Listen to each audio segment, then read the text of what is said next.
Aujourd'hui, on va s'intéresser à une histoire, mais une histoire tellement audacieuse, tellement folle, qu'elle paraît complètement impossible. C'est celle d'un homme qui a mis en vente l'un des monuments les plus célèbres du monde. Sérieusement, il faut s'arrêter une seconde. Imaginez le culot, le charisme, le plan machiavélique qu'il faut pour convaincre quelqu'un d'acheter un symbole national comme la Tour Eiffel. On dirait le scénario d'un film, pas vrai?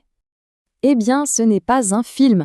Un homme l'a réellement fait. Son nom, Victor Lustig. Et le plus incroyable, c'est qu'il a non seulement réussi à la vendre une fois, mais il a même tenté de recommencer quelques mois plus tard.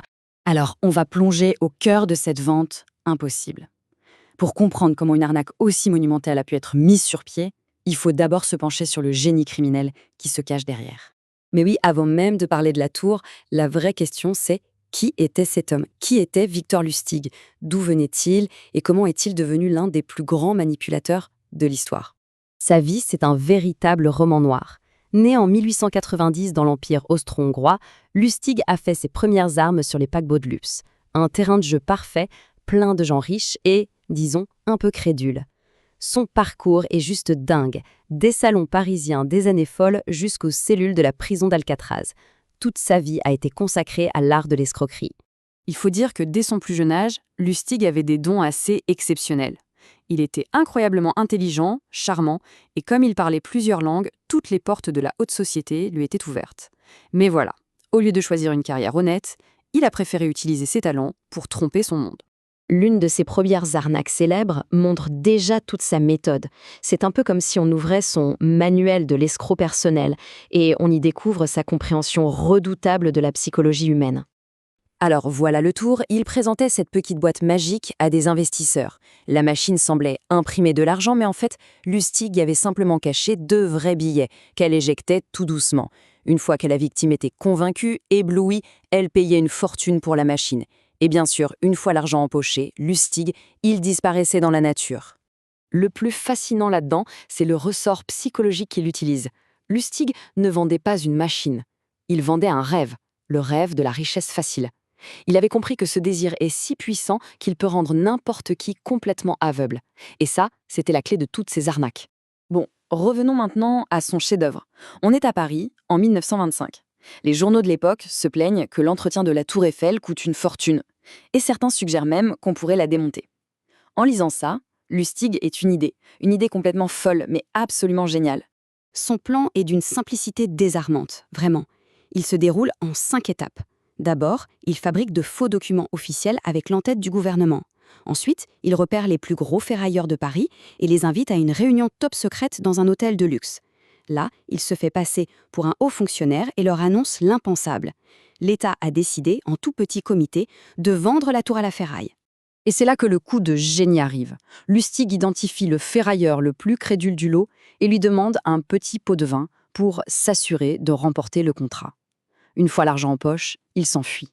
Il savait que l'orgueil de sa victime l'empêcherait de porter plainte. Pensez-y, qui irait avouer à la police qu'il a tenté d'acheter la Tour Eiffel à un escroc? L'humiliation était sa meilleure protection. Après cette histoire, et après avoir même tenté de refaire le coup une deuxième fois, Lustig s'est enfui aux États-Unis. On pourrait croire qu'il allait se faire discret, mais non. Il a visé une cible encore plus dangereuse, encore plus improbable, le gangster Al Capone en personne. Lustig approche Capone et lui propose un soi-disant investissement de 50 000 $, en lui promettant de doubler la somme. Capone, qui voit une opportunité de gros gain, lui confie l'argent. Mais le plan de Lustig, lui, était beaucoup plus subtil que ça.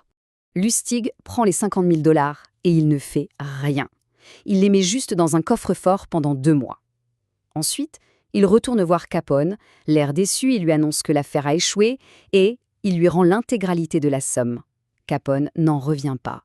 Personne ne lui avait jamais rendu le moindre dollar. Il est tellement impressionné par cette prétendue honnêteté qu'il lui donne 5 000 $ en récompense. Et c'était ça le but de Lustig depuis le début. Mais bon, même pour le plus grand des escrocs, la chance finit toujours par tourner.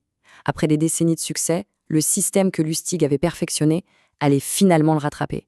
Sa dernière grande affaire, c'était un énorme réseau de fausses monnaies. C'était tellement sophistiqué que les autorités ont mis des années à le démanteler.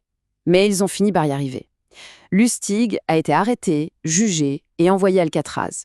C'est là qu'il est mort en 1947, mettant un point final à une carrière criminelle vraiment hors du commun. Ce qu'il faut retenir de Victor Lustig, au fond, c'est qu'il était bien plus qu'un simple voleur. C'était un psychologue. Il a bâti sa fortune sur les faiblesses humaines les plus fondamentales. La cupidité, l'orgueil et surtout ce désir irrésistible de croire qu'on peut devenir riche sans rien faire. L'histoire de Victor Lustig nous laisse avec cette question. Une question qui ne se démode jamais. Elle nous rappelle que les mécanismes de la fraude, que ce soit en 1925 ou aujourd'hui, ciblent toujours les mêmes désirs humains. La leçon reste la même. Si quelque chose semble trop beau pour être vrai, eh bien, c'est que ça l'est probablement.